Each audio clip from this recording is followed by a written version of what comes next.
Hi, welcome to Heena's flowers. ഇന്ന് ഞാനൊരു മാങ്ങ അച്ചാർ ഉണ്ടാക്കാൻ വിചാരിച്ചു. മാങ്ങയൊക്കെ ഏകദേശം തീരാനായി. ഇനിയിപ്പം അച്ചാർ ഇപ്പോൾ ഉണ്ടാക്കി വെച്ചില്ലെങ്കിൽ ഇനിയിപ്പോൾ മാങ്ങ കിട്ടാൻ ബുദ്ധിമുട്ടായിരിക്കും. പക്ഷേ ഞാൻ അച്ചാർ ഉണ്ടാക്കാൻ ലേറ്റായിപ്പോയി. അപ്പോൾ കുറച്ചൊരു നല്ല പുളിയില്ല, കുറച്ചൊരു മധുരമുള്ളൊരു മാങ്ങയാണ് കേട്ടോ ഉണ്ടാക്കുന്നത്. അപ്പോൾ അത് തീരെ ചെറുതായിട്ടല്ല, കുറച്ച് വലിയ കഷ്ണങ്ങളാക്കി മുറിച്ച് വെച്ചേക്കുന്നത്. അപ്പോൾ അതിൽ ഉപ്പൊക്കെ ഇട്ട് മിക്സ് ചെയ്ത് വെച്ചേക്കുവാണ്. പിന്നെ കടുകെണ്ണയിലാണ് ഞാനിത് ഉണ്ടാക്കുന്നത്. അപ്പോൾ കടുകെണ്ണ തിളയ്ക്കാൻ വെച്ചിട്ടുണ്ട്. അതിൽ നമ്മൾ ഈ മാങ്ങ ഇട്ടിട്ടൊന്ന് ചെറുതായിട്ടൊന്ന് ഫ്രൈ ചെയ്ത് കോരി മാറ്റണം. ഇങ്ങനെ അച്ചാർ ഉണ്ടാക്കിയാൽ ഒരുപാട് നാൾ കേടുകൂടാതെ ഇരിക്കും.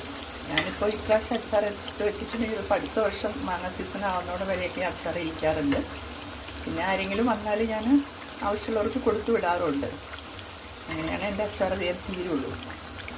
ഇതൊക്കെ ഒരു മീഡിയം പരുവത്തിലൊന്ന് വറുത്ത് കോരും. ഒരുപാട് ഡ്രൈ ഒന്നും ആവില്ല. മാങ്ങ ചെറുതായിട്ടൊന്ന് വേകണം, അത്രയേ ഉള്ളൂ.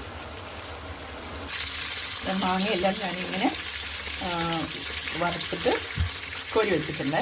ഇനി മാങ്ങ വറുത്തിട്ടുള്ള ആ ഓയിലിലേക്ക് ചില്ലി പൗഡറും കായപ്പൊടിയും അച്ചാർ പൊടിയും ഇതെല്ലാം കൂടി മിക്സ് ചെയ്തിട്ട് ആ എണ്ണയിലൊന്ന് മിക്സ് ചെയ്ത് വെച്ചേക്കുവാണ്.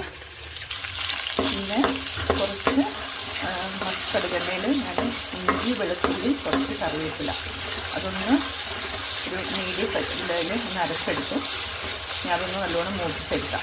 എന്നിട്ട് നമുക്ക് ഈ വറുത്ത് വെച്ച ഓയിലിൽ മിക്സ് ചെയ്ത് വെച്ചിരിക്കുന്ന മുളക് പൊടി, അച്ചാർ പൊടിയും കായപ്പൊടി എല്ലാം കൂടെ ഉള്ളത് ഇതിലേക്ക് ഇട്ടിട്ട് നന്നായിട്ട് ഇളക്കി കൊടുക്കാം. അപ്പോൾ വെളുത്തുള്ളിയും ഇഞ്ചിയൊക്കെ മൂത്ത് വന്നപ്പോഴത്തേക്കും ഞാൻ എണ്ണയിൽ മിക്സ് ചെയ്ത് വെച്ച മുളക് പൊടിയും എല്ലാം കൂടെ അതിലേക്കിട്ട് നന്നായിട്ട് മിക്സ് ചെയ്തു.